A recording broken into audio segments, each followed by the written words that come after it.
جايب لكم عبد الرحيم كويدر بيقدم بقى بسبوسه بالقشطه من زمان قوي قوي قوي، من 15 سنه كنا بناكل احلى طبق بسبوسه بالقشطه سخن. وكمان منزل بقى صوبيا مستر، الصوبيا بتاعت ايجيبت بقى، انت فاهم، مش الصوبيا بتاعت مصر. انا بسمع عنها بس. عندهم ازازه الصوبيا ب 75 جنيه، فهي صوبيا ايجيبت، فاحنا نجرب برضه صوبيا ايجيبت.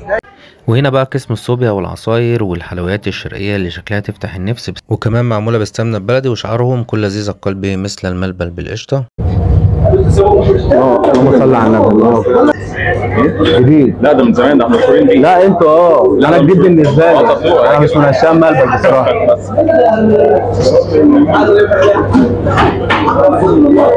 جامد قوي قوي بصراحه، يعني مفيش سكر خالص.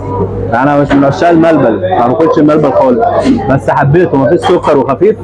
وعجبني الاستقبالهم من الجست، كان استقبالهم جميل جدا والابتسامة في وشوشهم، وكانت دي حاجة جميلة جدا وحاجة مبهجة. اتشرفنا بحضرتك النهارده يا مستر اسلام والله، وكده بيرحب بيك بجد والله، انت شخص محترم وانا متابعك من بدري وبجد والله انت نورتنا حبيبي يا ريس. الله يخليك، كل سنه وانت طيب يا برنس.